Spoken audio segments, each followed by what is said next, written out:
Maalo gooftaan fudhadhu. Namoota qaroo dhabeeyyii ta'aniidhaaf gargaarsa namaa malee akka ijaatti ta'e gargaara. Shiraa shirkudhu garaa jaalalaatti godhu dhaaluu kan jaaladheef kan hin dinqisiifadheef. Akkam jirtu kabajamtoota daawwattoota kiyyaa viidiyoo biraatiin walitti deebinee jirra. Viidiyoo baay'ee namatti tolu akkasumas viidiyoo barnoota irraa argannu hanga dhumaatitti daawwadhaa. Laayikii godhaa. Namoonni maatii chaanaalii kootiin ta'anis sabiskiraayib godhuudhaan maatii chaanaalii kootii ta'a. Yaada keessan koomentii irratti naa barreessaa. Gara viidiyootti. Maalo gooftaan fudhadhu. Jaatamii motorbana yaadachiisa. Jaatamii torbatti akkana turte jechuudha isheen. Maalo giftii koo harki koo aduu harki koo.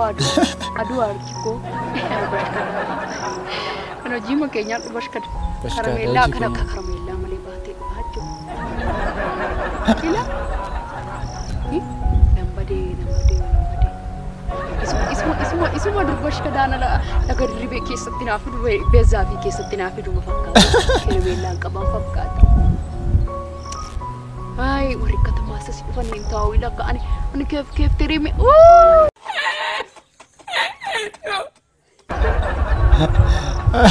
Maalan qoofoo ikun gurbaa. Qoofoo. Jo sammuma koo fetaan godhadhee fetaaman jedhe dhufee nan bashannanadhe kee yaadadhu bashkadaa yaadadha. Ay bashkadaa.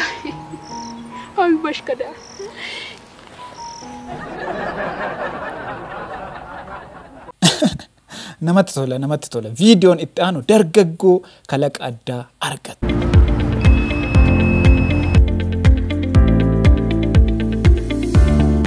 Kalaqichi Smart Stick jedhama. Namoota qaroo dhabeeyyii ta'aniidhaaf gargaarsa namaa malee akka ijaatti ta'e gargaaran jechuudha. Kalaqa kana duraan kan hojjechuudhaan wanti akka kaasee namoonni qaroo dhabeeyyii ta'an iddoo tokkoo gara iddoo tokkootti socho'uudhaan gargaarsa namaa barbaadu. Garuu kalaqa kana fayyadamanii gargaarsa namaa malee iddoo barbaadanitti socho'uu hin danda'u jechuudha. Waan guddaa hojjetee jira. Namni akkanaa kun jajjabeeffamuu qaba.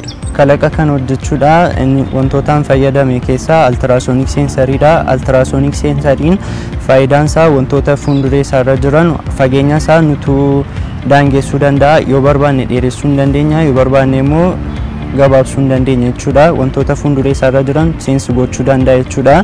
Waayeroota fayyadameera. Waayeroonni kun faayidaan jara hunda isaa eddeetti walitti qabsiisuudhaaf gargaaru jechuudha.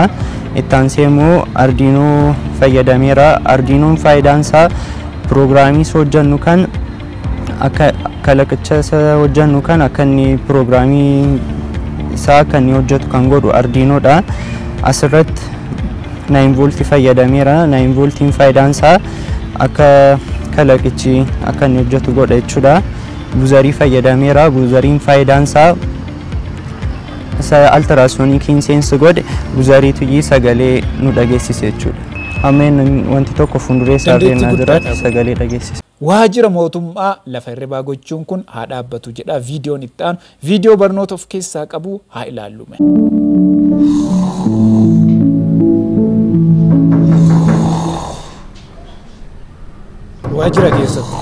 Waajjira keessatti rafuutti jira. Iddoo hojii biiroo keessatti. Maatii. Nageessanii. Namichi mana jira deemu maaltu irra jiru. Maali naguma mara uftu miti. Mana kootti dhufu jalqabee nama keessuma. Mana keessa maali dama yeroo meeqa ja'a wala gara torba dibba kutti ni maal jiru. Waajjira keessa ka jirte raafatamoo. Biiroon jira dhiifama. Waajjira keessa jirtu. Akkana tole dhufte baga nagaan dhufte. Baga nagaan dhufte. Namoota alaa galantu jira har'a.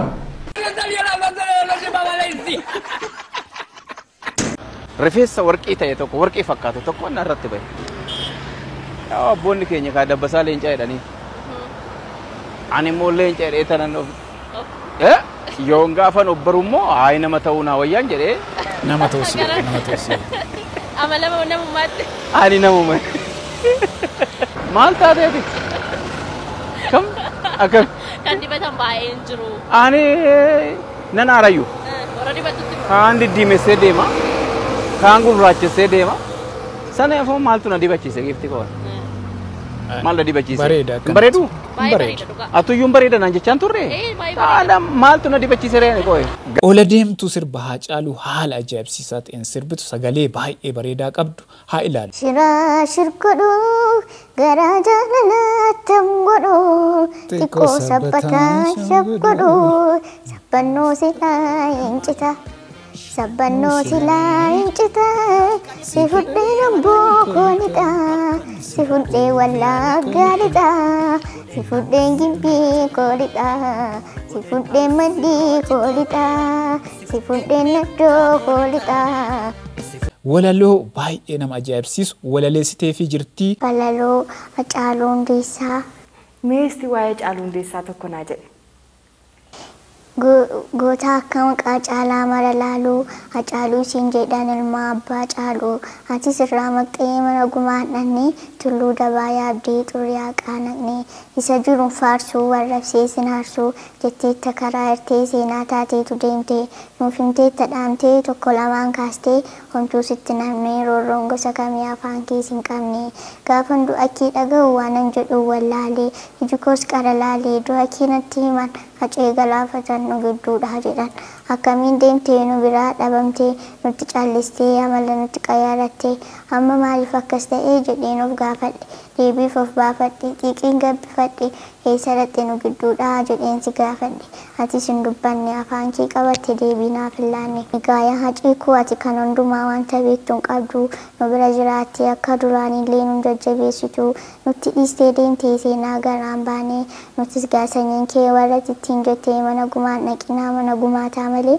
Oromiyaa laachuudhaaf ammayyuu garaan irree Oromiyaa laachuudhaaf ammayyuu garaan. Maaliif akka isa jaalattuu fi dinqisiifattu akkana jetti. Hacaaluu kan jaaladheef kan hin dinqisiifadhee fi sirba isaa keessatti wanta haasa'uu barbaadu ifatti himmata malee isa bira qabanii haasa'an waan hin beekneef sodaa garaa isaa keessaa wanta hin qabneef dinqisiise. Viidiyoon itti aanu tapha baay'ee namatti toluu fi nama bashannansiisu. Badiin ol badiin gadi badi maal mana nama fiittee mana maal galutti fiittare. Buna dhugaa miti. Buna nu jennee si kanaan dur. Humna jalqabnee Yoo deebeen ilaa maa hidhasiitan mucaatu dhufanii buna dhugan malee teelaa ishee isin beektu malee qiniyyin. Qiniyyina. Maanni faasar. Maal takkasii ila Mucaa gaarii qabu. Bunni bunni qabbanaaraan faasar. Ileemna. Maaltu akkasiin godha? Of eeggannoo qaba mana koo galuun. Ija ishee keessa hojjettee ilaaltee naan. Dhugaadha sarkaan fi fura. Dhugaadha asiin jedhee qaa godheen ila. Anis mana dhaattan tokko dha. Ilaa mucaa koo ija kee godhattee kan ilaalu. Hojjettanii ilaalu. Gadi ilaaltanii buna keessa dhuddanii bahuudhaan bahu. Rakkina hin qabu. Kottaa kaa. Keessa kannaa. Buna qabbanaaraan faasar. Isa dursanii seenuuf. Kottu mee na dura mana koo na dura dhattaayi. Maal rakkina qabaa? Turtani maal fa'a? Buna nu waamtanii moo? Kottaa maal? Tapha dhugaa irratti hundaa'ee namoonni hedduu namoonni ilaalcha akkanaaf keessaa qaban ni jiru.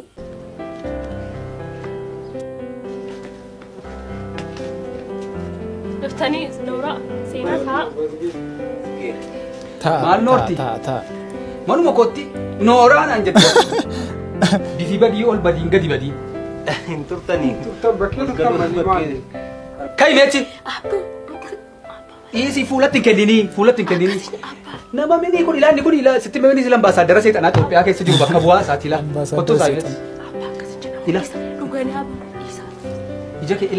Ija keessa kan ilaala eessa ilaalla? As ilaala. TV eessa jira? Kun fuuldura keenya jira. Ila. Fuuldura keenya jira. Mucaa koo ija dalgaan ilaaltee maaluu abadda? Dua isin. Isi wayii isaanii hin beektu meeqa karaa taphatan dhaloota baay'ee warra fashaleessedha warri kun. Shaabara hedduu qabdu. Maal as galagallu wal tokko maaliif as ilaalla? Maaliif as ilaalla? Akkaataa isheetti buuftu laal. Maaloo adaraa waaqayyoo sila maaloo dhiisa. Achi siqime. Yaaddoon qabu. Haasayaatti dhiisi yaaddoon qabaatee. Maaloo asuma irratti teessanii dhuftanii. Mataa irratti teessanii. Akkasuma hojjamaa. Buna baawwan jaallatan. Yoo biyya bunaa taatanii taa'ii roobuma qabu taa'ii yaaddoon qabu. Isin ajjeese kan. Viidiyoo kanneenitti akka bohaartanii fi barnoota irraa argattan abdii guddaa qabaa. Namoonni hanga ammaatitti ilaaltanii laayikii godhaa yaada keessan koomentii irratti naa barreessaa. Ana wajjin viidiyootti aanuun wal agarraa hangasittii yeroo gaarii.